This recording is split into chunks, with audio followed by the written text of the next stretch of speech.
Home is a £16 cab ride to Holland Park.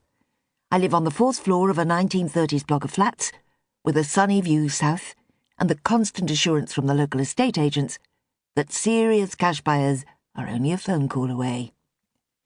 The place is safe and beautifully maintained. I've spent the best years of my life here, even with Bernd. And until this morning, it's never occurred to me that one day I might have to leave. My immediate neighbour has lived here even longer than me. Her name is Evelyn. She's West Country from a small village outside Oakhampton.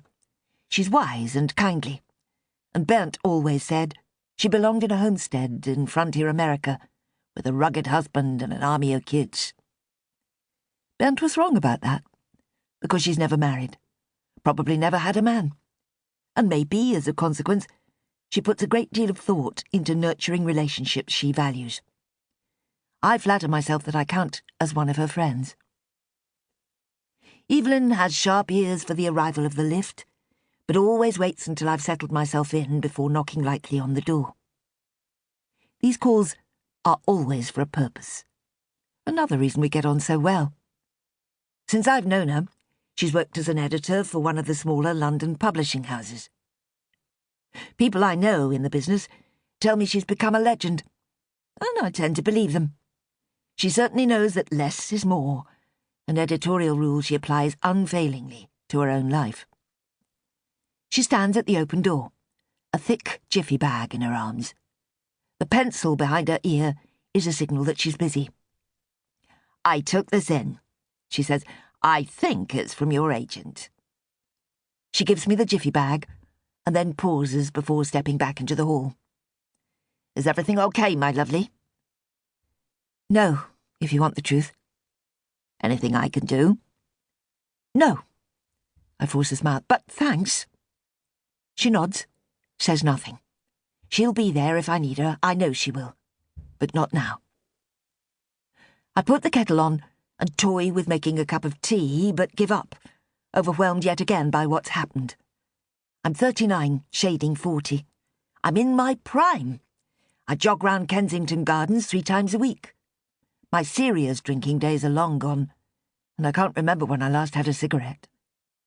Only a week ago, a casting director swore he'd never seen me looking better. Now this. Shit. Normally I'm good at self-analysis. I can distinguish at once between a sulk and something more worthwhile. But this ability to read myself appears to have gone. Is this anger I'm feeling? Or bewilderment? Or, God help me, simple fear? The fact that I don't know only makes things worse. Helpless is a word I've never had much time for. It smacks of giving up, of surrender, of weakness. And yet that's as close as I can get. Helpless? Me? I open the jiffy bag. Evelyn's right. It's from my agent. It's a French-Canadian script, and she rates it highly. The producers are still looking for finance, and despite everything, it's good to know that my name attached might help them find the right kind of backer.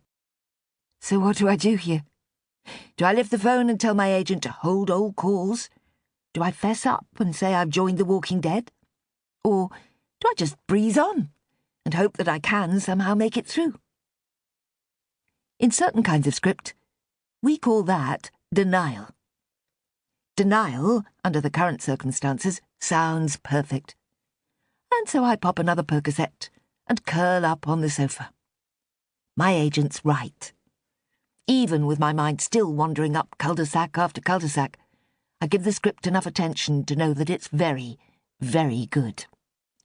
I play a French academic on a 1-year sabbatical in Montreal. I fall in love with a handsome campus drunk, who turns out to be already married. Life gets very difficult, and then impossible, but a clever plot gives me the chance to exact a little revenge in the final act. The writing is serious and comic by turns, and the dialogue alone has won me over. By the time I've given the script a second read, I've already made that strange alchemical step into someone else's head. I am the woman on the page. I cut my busted suitor far too much slack.